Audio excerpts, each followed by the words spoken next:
इस हफ्ते की सबसे बड़ी खबर ऑफ कोर्स डोनाल्ड ट्रंप एक दफ़ा फिर अमेरिका के सदर मुंतखब हो गए हैं और तमाम दावों के बरक्स जो इलेक्शन से पहले किए जा रहे थे कि बड़ा कांटे का मुकाबला है दोनों उम्मीदवारों के दरमियान, लेकिन जब नताइज का ऐलान किया गया तो क्लियरली जो डोनाल्ड ट्रंप हैं उन्होंने तवक्कुआत के बरक्स क्लीन स्वीप किया। आप उसे कह सकते हैं। जो बैटल ग्राउंड स्टेट्स या स्विंग स्टेट्स जिन्हें कहा जाता है, वहाँ पर भी तमाम उन रियासतों से डोनाल्ड ट्रंप को कामयाबी मिली और उसके नतीजे में अब जो सबसे अहम जो अगला सवाल है कि ट्रंप क्योंकि अब दोबारा सदर मुंतखब हुए हैं, वो एक गैर रिवायती सियासतदान हैं और गैर रिवायती सियासतदान होने की वजह से उनकी जो पॉलिसीज़ हैं, जो तरजीहात हैं, उसका बहुत गहरा असर पड़ सकता है। अमेरिका की अंदरूनी जो पॉलिटिक्स है, जो ग्लोबल पॉलिटिक्स है, मईशत है, फॉरेन पॉलिसी है, तो उस पर आज हम फोकस करेंगे। लेकिन उससे पहले Shahbaz, I think social media के ऊपर किसी ने बड़ा डिस्क्राइब किया डोनाल्ड ट्रंप की विक्ट्री को और एक आई थिंक उसने समो दिया उस विक्ट्री को कि ना कोई खड्डा ना कोई जंप, डोनाल्ड ट्रंप मतलब बगैर किसी हिकअप के, जो पहले कहा जा रहा था कि शायद पता नहीं कितने दिन लग जाएं हतमी नताइज आने में, लेकिन जैसे ही वोटिंग खत्म हुई विद इन 2-3 आवर्स ये क्लियर हो गया कि डोनाल्ड ट्रंप को व्हाइट हाउस आने से कोई नहीं रोक सकता। और आज मेरा ख्याल आखिरी जो स्टेट थी नेवाडा, वहाँ से भी वो जो है विन कर गए। वैसे लास वेगस वहीं पे है, तो अच्छी बात है, वहां से वो जीत गए। बट और पहली मरतबा 20 सालों में पहली मरतबा रिपब्लिकन्स वहां से जीते, क्योंकि डेमोक्रेट वो ज्यादातर कहा जाता है कि स्टेट, इस दफा तो शायद मेरे ख्याल स्विंग स्टेट में वो शामिल नहीं थी, डेमोक्रेट स्टेट थी वो, और उसमें वहां से इनकी विक्ट्री है। But before moving on, Pakistan बहुत खुश है ना, पाकिस्तानी ज्यादातर बहुत खुश हैं, कुछ जो है वो परेशान है कहा जाता है, क्योंकि उनका ये ख्याल है जिस जमात के साथ आपकी हमदर्दी है वो ज्यादा खुश है। मेरी जमात तो मीडिया है ना, इसलिए तो मेरा तो सबको पता है, तो इसलिए वो लोग ज्यादा खुश हैं। मेरा तो मसला ही कोई नहीं है ना, बल्कि वो मीम की बात हो रही है, किसी ने ये कहा है कि मुझे तो नूलिंग वाले भी हेट करते रहे। किसी ने ये कहा है कि मीम्स ही बन रही हैं, किसी ने ये भी कहा है कि जब 20 जनवरी को जब हल्फ लेंगे डोनाल्ड ट्रंप, तो हल्फ लेने के बाद पहला काम वो यही करेंगे कि पाकिस्तान टेलीफोन कॉल मिलाएंगे, इमरान खान को रिहा करवाएंगे और उसके बाद इस्तीफा दे देंगे, कहेंगे कि जो मेरा मकसद था इलेक्शन लड़ने का और जीतने का वो पूरा हो गया। खैर ये इंटरेस्टिंग है, बट इसमें definitely as a foreign policy expert जो हमारे इस वक्त जो फोकस भी होगा, जो हमारे प्रोग्राम का भी फोकस है कि इस जीत का पाकिस्तान के लिए क्या मतलब है और दुनिया के लिए क्या मतलब है, क्योंकि जो शख्सियत अनप्रिडिक्टेबल होती है वो कुछ भी कर सकती है। वी कांट से कि जी ये हो जाएगा और ये नहीं हो जाएगा। और वो डीप स्टेट के खिलाफ उन्होंने नारा लगाया और जीत कर आए।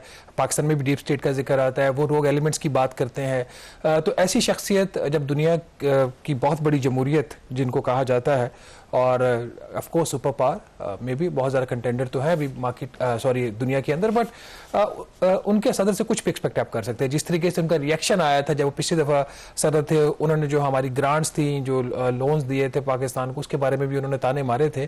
तो how do you see president elect Trump की जो सेकंड टर्म है for Pakistan and for the rest of the world? I think इस पर डिटेल ऑफ कोर्स डिस्कशन करेंगे। एक तो आपने बिल्कुल ठीक कहा कि एक तो वो अनप्रिडिक्टेबल हैं, लेकिन कुछ चीज़ों के ऊपर प्रेडिक्टेबल भी हैं। मतलब 2016 के मुकाबले में कहा यह जा रहा है कि इस दफ़ा वो ज़्यादा प्रिपेयर्ड हैं और कुछ जो पॉलिसी प्रायोरिटीज़ उसका ऑलरेडी उन्होंने ऐलान किया है। तो आई थिंक उसको वन बाय वन डिस्कस करते हैं, बिकॉज हम फोकस ज़्यादा इकोनॉमी के ऊपर भी करते हैं तो उसका इम्पैक्ट पाकिस्तान के ऊपर भी आ सकता है। तो कुछ जो सदर ट्रंप हैं या जब वो बनेंगे 20 जनवरी को, उनकी जो तरजीहात हैं उसमें वो ये कह रहे हैं कि जितनी भी जो इम्पोर्ट्स होती हैं, अमेरिका जो भी इम्पोर्ट्स करता है वो अक्रॉस द बोर्ड 10 to 20% जो हैं वो टैरिफ आयद कर देंगे।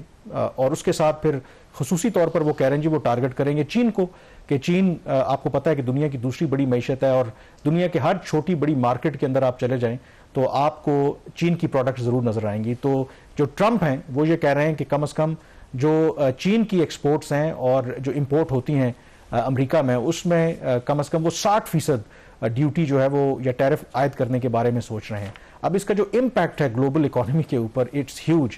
ये वो नहीं कह रहे कि सिर्फ अपने जो राइवल्स हैं उनके ऊपर ये टैरिफ्स आयद करेंगे, बल्कि जो उनके इत्तेहादी हैं, यूरोपियन जो कंट्रीज़ हैं, यूके है, उन पर भी ये तमाम चीज़ें लागू होंगे और उसमें पाकिस्तान भी शामिल होगा। और उसमें शहबाज इंपॉर्टेंटली आई थिंक मेरी कल एक ब्रिटिश डिप्लोमेट से बात हो रही थी और उन्होंने जो ऑलरेडी अपनी वर्किंग की है, उन्होंने कहा कि अगर ट्रंप जो है वाकई इसके ऊपर अमल दरामद करते हैं तो सिर्फ जो यूके की इकोनॉमी है, जो GDP है, वो 1% कम हो सकती है अगर उन्होंने टैरिफ आयद और 1% उनका पाकिस्तान से क्वाइट डिफरेंट है, क्योंकि एडवांस इकोनॉमी है, ग्रोथ रेट पहले 1-2-3% से ज्यादा नहीं होती। तो आप सिर्फ वो ये बात कर रहे थे। और दूसरा आपको भी पता है कि जो अमेरिका की बात करें तो अमेरिका पाकिस्तान की लार्जेस्ट एक्सपोर्ट डेस्टिनेशन है, तो it's a huge impact I think global economy के ऊपर अगर वाकई इस पर वो अमल दरामद करते हैं तो। लेकिन इसका एक नेचुरल बेनिफिट होगा ना, यूरोपियंस, क्योंकि वो सिर्फ जैसे आपने बोला कि चाइना के ऊपर ड्यूटीज लगाने की बात नहीं कर रहे, वो यूरोपीय यूनियन के ऊपर भी ड्यूटीज लगाने की बात कर रहे हैं।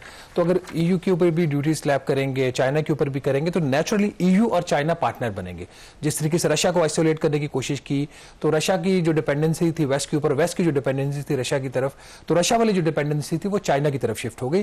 तो बहरहाल वर्ल्ड हैज नो, बट इसके अंदर जो उनका जो मंतक है, क्योंकि ये अमेरिका के अंदर भी डिबेट हो रही है कि क्या टैरिफ इंपोज करने से अमेरिका की मईशत स्ट्रांग होगी, लोगों को ज्यादा कीमतें देनी पड़ेंगी, वो यही कह रहे हैं, तो कॉस्ट ऑफ लिविंग तो वहां पे बढ़ जाएगी, तो ये उससे कोई मसाइल हल नहीं होंगे। क्योंकि ऑब्वियसली जो चीज अगर आप कोई चीज इंपोर्ट कर रहे हैं तो वो जो ड्यूटी या टैरिफ जो पे करना है वो तो एंड कंज्यूमर ने पे करना है। तो आई डोंट नो कि इसको वो कैसे एक्चुअली इंप्लीमेंट कर पाएंगे। You are right. और दूसरा इसके अंदर एक और इशू है जिसपे पाकिस्तानी भी उसमें टच होते हैं, वो मैस डिपोर्टेशंस की बात कर रहे हैं कि जो इलीगल इमिग्रेंट्स वहाँ पे गए हैं उनके हवाले से। तो ये जो पॉलिसी है पाकिस्तान में जो इकोनॉमिक कंडीशंस रही over a period of time, कहा यह जा रहा है कि पिछले एक से 1.5 साल में जितनी माइग्रेशन पाकिस्तान से हो रही है, चाहे वो यूरोपियन कंट्रीज को है, गल्फ को है या US को है, तो उस हवाले से वो टाइट बॉर्डर्स कंट्रोल के हवाले से वो जो पॉलिसी है उसका पाकिस्तान के ऊपर क्या इंप्लीकेशन है? बिल्कुल असर पड़ेगा। बल्कि आज ही अगेन ट्रंप का एक स्टेटमेंट आया और उसमें उन्होंने ये कहा है कि इसकी जितनी मर्जी कॉस्ट पे करनी पड़े वो कोई हाई कॉस्ट नहीं है। जो भी गैर कानूनी इस वक्त अमेरिका में लोग मौजूद हैं उनको हर सूरत में वो कह रहे हैं डिपोर्ट किया जाएगा। उसके अलावा वो वही बात कि उसके लिए वो नेशनल गार्ड्स हैं, अपनी मिलिट्री है, उसको इस्तेमाल करने की बात करते हैं। और उसके साथ साथ अमेरिका के आइन में एक चीज़ मौजूद है कि अगर वहाँ पर जो भी बच्चा पैदा होता है, इरिस्पेक्टिव के उनके पेरेंट्स जो हैं वो विजिट्स पर गए हैं या वहाँ के वो शहरी हैं या नहीं हैं, लेकिन बाय वर्चू ऑफ अगर वहाँ पर बच्चे की पैदाइश अमेरिका में होती है तो ऑटोमेटिकली एक तो उस बच्चे को नेशनैलिटी मिल जाती है अमेरिका की और उसके साथ साथ उसके पेरेंट्स को भी। अब इस पॉलिसी के हवाले से भी जो ट्रंप हैं वो कहते हैं कि इसको वो चेंज करने के बारे में सोच रहे हैं। हालांकि कहा यह जा रहा है कि इसके लिए उनको सिर्फ एडमिनिस्ट्रेटिव ऑर्डर के अलावा कॉन्स्टिट्यूशनल अमेंडमेंट भी करनी पड़ेगी। तो ये जो उनकी पॉलिसी है मैस डिपोर्टेशन की, इलीगल लोगों को अमेरिका से वापस भेजना, यकीनी तौर पर पाकिस्तान पर भी उसका गहरा असर पड़ेगा, क्योंकि अल्टीमेटली पाकिस्तान में भी लोग बाहर जाने के ख्वाहिशमंद होते हैं। बाकी दुनिया की तरह अमेरिका एक उनकी फेवरेट डेस्टिनेशन होती है। तो ये आई थिंक एक बहुत बड़ा चैलेंज हो जाएगा। फिर आगे शहबाज आई थिंक जो फॉरेन पॉलिसी है वो that is again important issue. जो उनकी तरजीहात है, उन्होंने एक कहा है कि जी जैसे ही वो सदर मुंतखब होंगे विद इन 24 आवर्स जो यूक्रेन की वॉर है वो ख़त्म हो जाएगी। और साथ उन्होंने ये भी कहा कि अगर उस पीस डील की खातिर यूक्रेन को कुछ अपनी टेरिटरी कंसीड भी करनी पड़े रशिया को तो उसके लिए वो रेडी हो जाएंगे। अब उसके लिए क्या यूरोपियंस डेवलपमेंट, ये कुछ छोटी चीज नहीं। फिर नेटो के ऊपर जो क्वेश्चंस हैं वो पहले भी जब वो प्रेसिडेंट थे तो उन्होंने बड़ा क्रिटिसाइज करते थे नेटो को कि सारा जो दिफा के ऊपर खर्चा वो तो अमेरिका कर रहा है, तो नेटो कंट्रीज खुद कुछ नहीं कर रही। Over a period of time NATO जो नेशंस हैं उन्होंने अपनी जो फंडिंग है वो बढ़ा ली। मैं सिर्फ 2 सेंट्स अपने ऐड करूंगा, उसके बाद फिर इसकी जो पाकिस्तान के ऊपर इंपैक्ट है उसके ऊपर बात कर लीजिए। मैं कुछ इनकी पब्लिकेशंस पढ़ रहा था अमेरिका की, और कुछ इस पर आपने देखा होगा कुछ वीडियोज भी सर्कुलेट कर रही थी। उनका जो डोमेस्टिक एजेंडा, अभी तो फॉरेन की बात कर रहे हैं ना, उनका बिफोर कमिंग टू पाकिस्तान, उनका जो डोमेस्टिक एजेंडा में जो 3-4 चीजें मुझे बड़ी अट्रैक्ट की हैं as a citizen of this nation और एज ए जर्नलिस्ट। एक तो वो बात ये कर रहे हैं कि जो authority to remove corrupt bureaucrats, rogue bureaucrats जो वो लफ्ज इस्तेमाल करते हैं, दिस इज वेरी इंपॉर्टेंट कि जो, और उसके लिए इलॉन मस्क जो हैं वो पता है कि शायद उनको बड़ी जिम्मेदारी दी जा रही है। तो इस लिहाज से दिस इज, ये अगेन रिलेट्स टू पाकिस्तान में आप किसी एक जो सिविल सर्वेंट है उसको रिमूव नहीं कर सकते।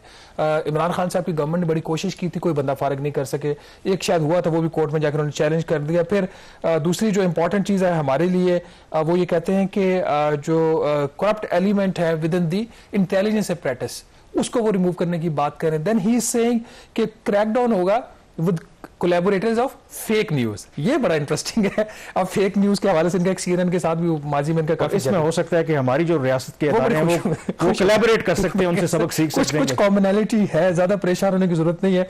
फिर चूंकि मैं इकोनॉमी कवर करता रहूँ और इनका कैरी लूगर का जो बिल था, इंस्पेक्टर जनरल ऑफिस एक होता है इनका, जो USAID की ग्रांट्स आती हैं उसका वो ऑडिट करते हैं, तो उसके ऑफिस को कह रहे हैं मैं बिल्कुल इंडिपेंडेंट करूंगा ताकि वो इंडिपेंडेंट अपना काम कर सकें। Monitoring of intelligence agency so that they do not spy on their citizen, ये भी उनके एजेंडा के ऊपर शामिल है। और फिर वो कहते हैं कि जो फेडरल ब्यूरोक्रेसी है उसको मैं वाशिंगटन से बाहर निकालूंगा, इसकी भी पाकिस्तान से रिजेंबलेंस नजर आता है। एक और जो चीज that is close to my heart in Pakistan is उनके जो फेडरल ब्यूरोक्रेट्स हैं, जिन कंपनीज को वो रेगुलेट करते हैं वहां पे जाके नौकरियां नहीं ले सकते। पाकिस्तान में अनफॉर्चुनेटली ये बदकिस्मती है कि हमारी जो ब्यूरोक्रेसी है वो वफाकी हुकूमत के लिए काम करती है, सूबाई हुकूमत के लिए काम करती है, फिर वो डिफिड में, USAID में और उसके जो बहुत सारे इदारे हैं, फिर पाकिस्तान के अंदर जो बैंक्स हैं कमर्शियल, उनके लिए जाके काम करती है, फिर गवर्नमेंट में वापस आ जाती है। एक और जो सिमिलैरिटी तो आप हमारे यहाँ जिस तरह आप देखें, इलॉन मस्क बिलियनियर हैं, वॉल स्ट्रीट के बॉस हैं, वो भी अब उनके साथ हैं, बिलियनियर्स का क्लब है, वो शामिल हो रहे हैं। पाकिस्तान में अक्सर आपको पता है कि जब इस तरह के बड़े सरमायादार जो पाकिस्तान के कॉन्टेक्स्ट में गवर्नमेंट में कोई रोल मिलता है तो हमेशा एक कॉन्फ्लिक्ट ऑफ इंटरेस्ट की बात होती है, लेकिन अमेरिका में इस तरह की कोई बात नहीं कर रहा कि इलॉन मस्क शायद अपने फायदे के लिए कोई पॉलिसीज बनाएंगे क्विकली। आई थिंक इसमें जो इंपॉर्टेंट चीज़ें, एक तो यूक्रेन की हमने बात की, दूसरा जो सबसे बड़ा चैलेंज है वो मिडिल ईस्ट, गजा के अंदर जो वॉर है। अब जो ट्रंप हैं वो जिस तरह डेमोक्रेट्स हैं वो फुली सपोर्ट करते हैं इसराइल को, ये भी उसी तरह से सपोर्ट करते हैं, लेकिन अपनी इलेक्शन स्पीचेस के दौरान ये वो कहते रहे कि जो नेतन्याहू हैं उनके पास जनवरी तक का वक्त है कि उससे पहले पहले जो भी उन्होंने करना है वो कर लें, जनवरी के बाद जब वो आएंगे तो फिर एक पीस की तरफ जाने की वो कोशिश करेंगे। और उसके साथ साथ फिर कहा यह जा रहा है कि अब्राहम अकॉर्ड की रिवाइवल की भी बात हो रही है, यानी कि जो अरब कंट्रीज हैं वो रिकग्नाइज करें इसराइल को इन रिटर्न फॉर दो के इसराइल मानता नहीं है अभी भी 2 स्टेट सोल्यूशन। पाकिस्तान की अगर आप बात करें तो क्या इंपैक्ट आएगा, आई थिंक सबसे पहले हमें ये चीज़ जानने की ज़रूरत है कि 2016 में जब ट्रंप सदर मुंतखब हुए थे उस वक्त के हालात और आज के दुनिया के हालात में बहुत फ़र्क है। उस वक्त अफगानिस्तान में tens of thousands of American forces मौजूद थे, उनको एक फेस सेविंग चाहिए थी, उस फेस सेविंग के लिए पाकिस्तान का बड़ा अहम किरदार था। आज अफगानिस्तान के अंदर अमरीकी फोर्सेस भी नहीं हैं, उनकी उस तरह से दिलचस्पी भी नहीं है। आज यूक्रेन की लड़ाई है, आज मिडल ईस्ट के अंदर लड़ाई है, चाइना राइज कर रहा है।